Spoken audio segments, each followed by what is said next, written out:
우리가 삶의 여유를 갖기 위해서 이제 여행을 떠나게 되는데, 여러분 기차 여행 생각나시나요? 예전에 기차 여행하면은 이제 김밥. 요즘은 좀 없어진 것 같은데, 예전에는 이제 기차 타고 가면은 완행열차 같은 거 타면은 이제 기차 안에 이제 그 영무원들이 뭐 이렇게 끌고 다니죠. 끌고 다니면서 이제 거기에 뭐 이렇게 물건 같은 걸 팔기도 하고, 기차 여행에서 이제 빠질 수 없는 것 중에 하나는, 최고의 별미는 뭐냐면은 뭐죠? 삶은 계란. 예전엔 그 삶은 계란이 그렇게 인기였어요. 그러니까 이제 60년대, 70년대만 해도 이 계란이, 서울에 사는 사람들의 경우도 계란이 참 귀했던 것 같은데, 그래서 어렸을 적에 이제 초등학교, 예전에 국민학교라고 그랬는데, 초등학교 다닐 때만 해도 그 밥에다가 이제 그 계란 후라이 해가지고서 가지고 오면은 참 많은 친구들의 이제 부러움을 사기도 했던 그런 시절이 있었습니다. 실제로 최근에 이제 북한에서 한국으로 귀순한 사람들, 그런 사람들이 제일 선호하는 것 중에 하나가 뭐냐면 계란이라고 그래요. 삶은 계란. 그러니까 계란이라는 게 참 그렇게 귀하고 또 굉장히 영양가가 있는 그런 음식 중에 하나인데, 기차 여행 그 이야기 하다 보니까 그 삶은 계란이 생각이 나네요. 여행이라고 하는 것은 한마디로 목적을 가지고, 목적지가 있죠. 여행을 떠난다. 그럼 어디로 가느냐? 어디로 어떻게 가느냐? 무엇을 타고 가느냐? 강원도를 간다. 속초를 간다. 속초. 기차를 타고, 예전에 청량리에서 기차를 타고 이제 강원도 그 바닷가를 갔던 그런 기억이 나는데, 목적지가 있습니다. 그런데 여러분, 목적지 없이 길을 떠난다고 생각해 보세요. 목적지 없이 떠나는 길은 방황으로 끝나고 마는 것입니다. 우리 인생도 마찬가지예요. 인생이라고 하는 것이 하나의 여행길인데, 유행가 가사처럼 우리는 인생길을 떠나는 나그네라고 그러잖아요. 나그네와 같은 삶이다. 우리가 이제 믿음 안에서는 우리가 이제 청직이라는 말을 사용하는데, 목적지를 향해서 나가는 거란 말이에요. 우리 인생의 목적지는 어디입니까? 죽음이에요, 죽음. 죽음이라고 하는 그 스테이션, 죽음역에 도달하기 위한 기차를 타고서 우리가 인생 여행을 떠나는 거예요. 아유, 저는 죽기 싫어요. 죽는다는 거 생각만 해도 막 싫습니다. 그렇지 않습니다. 누구든지 인간이라고 하는 것은 탄생이라고 하는 역에서 출발해가지고 죽음이라고 하는 역까지 가는 거예요. 인생의 그 여행이. 그렇기 때문에 죽음역에 도달하기 전에 미리 준비를 하는 거죠. 영원히 살기 위한 그 영생을 준비하는 거예요. 이터널 라이프를. 그 영생을 하기 위해서 예수를 믿고, 예수님을 구세주로 믿고, 예수님의 그 보혈을 의지해서 우리가 영생을 준비하는 것입니다. 그러니까 인생길이라고 하는 것은 한마디로 영생을 준비하는 여행길이로구나. 여행길을 떠나는데 그냥 짐을 기차 몇 칸으로 해가지고 짐을 가져갈 수는 없죠. 가방 하나 딱 해가지고서 여행을 떠나듯이 인생이라고 하는 것은 단출한 것입니다. 목적지 없이 떠나는 길은 방황으로 끝나고 만다. 인생을 살펴보면 이제 사춘기가 있고, 사춘기. 여러분 이제 다 사춘기를 이미 겪으셨어요. 10대, 티네이저 때 인생이 뭐냐, 사회가 뭐냐, 인간관계가 뭐냐, 이런 걸 배우면서 막 혼란 가운데서, 그 전에는 이제 부모가 있고 가족이 있고 학교가 있고 이렇게 조그만한 그 스몰 커뮤니티 안에서만 이렇게 활동을 하다가 사회라고 하는 그런 넓은 바다에 이렇게 딱 자기가 발을 디디는 순간 혼란에 빠지게 되는 거죠. 그 성장 과정을 거치다가 이제 사춘기가 지나서 사추기를 맞이하게 됩니다. 사춘기는 봄이고 사추기는 이제 가을이 되는 건데, 사축이 50이 넘어서 이제 50대, 60대 정도 되면은 인생의 또 다른 회의에 이제 사로잡히게 됩니다. 야, 내가 이제 인생 이렇게 살아왔는데 정말 살아보니까 인생이라는 것이 정말 무엇이냐.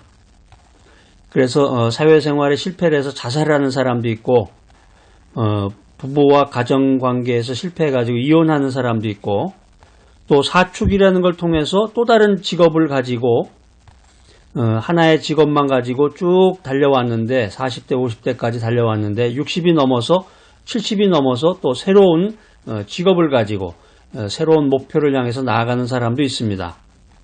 사춘기, 사축이, 또 마지막에 황혼이 있습니다.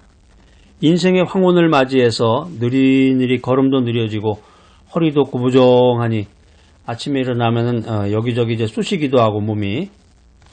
예전에 이제 그게 유행이었잖아요. 얘야 저기 빨래 걷어라 비 온다.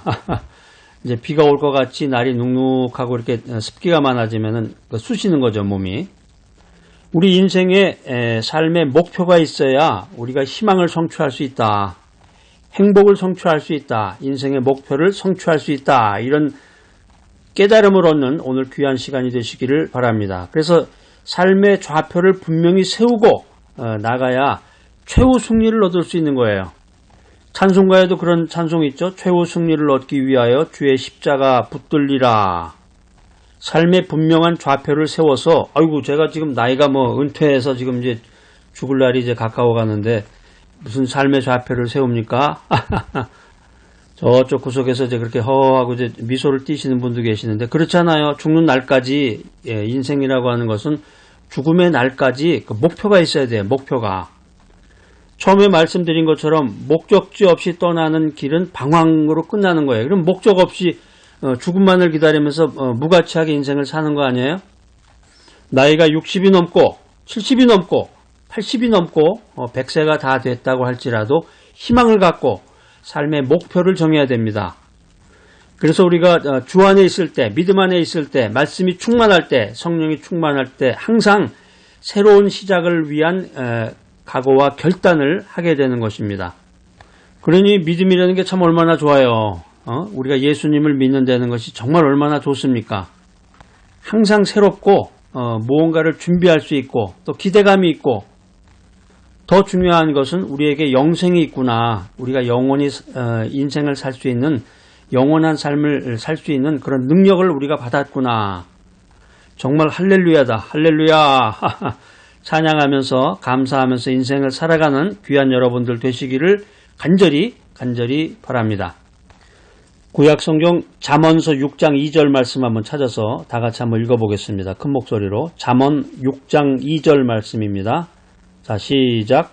내 입의 말로 내가 얽혔으며 내 입의 말로 인하여 잡히게 되었느니라. 그러니까 우리가 한자 성어에 보면 이제 자승자박이라는 말이 생각이 나는데 자승자박. 그러니까 자기가 만든 밧줄로 자기 몸을 묶는다 이런 뜻이에요. 그러니까 우리가 마음의 생각이라든가 입술의 말로 자기 운명을 묶는다라는 거죠. 야, 이 성경 말씀 들어보니까 이 생각이라는 게 이렇게 중요하구나. 이 마음의 생각과 입술의 말이라는 게 참 이렇게 중요하구나 하는 것을 우리가 깨닫게 됩니다. 생각으로 나 스스로를 묶는다는 거예요. 생각으로 스스로를 묶는다. 인간은 생각하는 갈대라는 말이 있는데 계속해서 생각을 해야 되지만 잘못된 생각, 부정적인 생각을 하다 보면 이 생각이 스스로를 묶는다라는 거죠. 나는 정말 인생에서 한 게 아무것도 없어. 무능력자야, 실패자야. 이렇게 생각한다면은 자기 스스로가 그 말에 얽매이게 됩니다.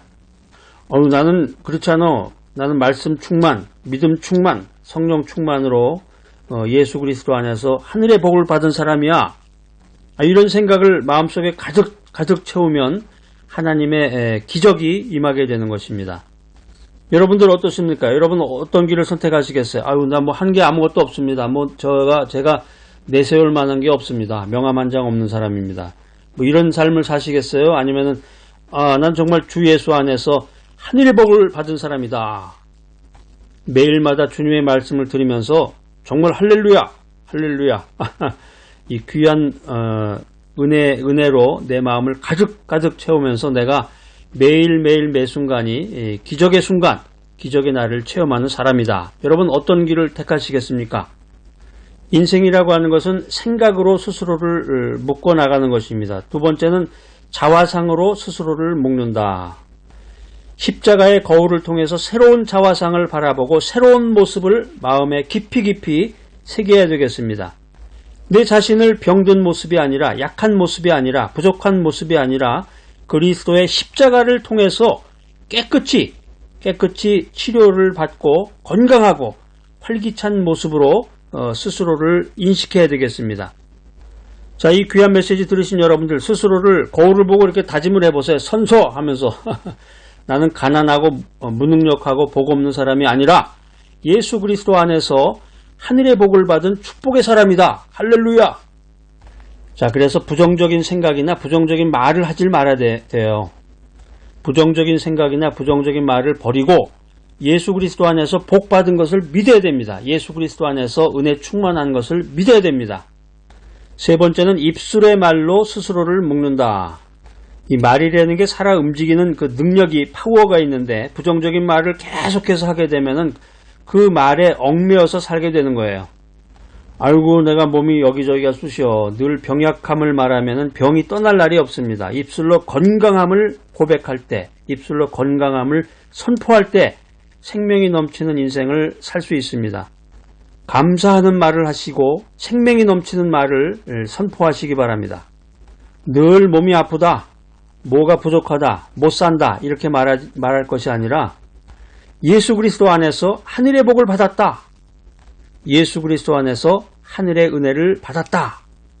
이런 긍정적인 시인을 하게 되면은 자신도 모르게 할렐루야 하나님을 찬양하고 자신감이 넘치고 행복 충만한 인생을 살아가게 됩니다.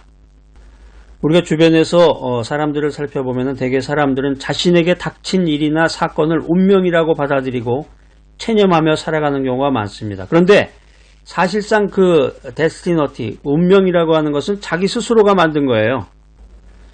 내가 잘못된 생각과 자화상과 믿음을 가지고 이 부정적인 말을 반복적으로 하게 되면 그것이 나 스스로의 삶을 묶어버린다라고 하는 것입니다. 자, 오늘 귀한 메시지 들으신 여러분들, 예수 그리스도의 십자가의 대속의 은혜를 믿고 담대히 고백하면서 예수 그리스도 안에서 하나님께서 예비하신 하늘의 복을 받아 누리는 귀하고 복된 여러분 모두가 되시기를 간절히 기대합니다.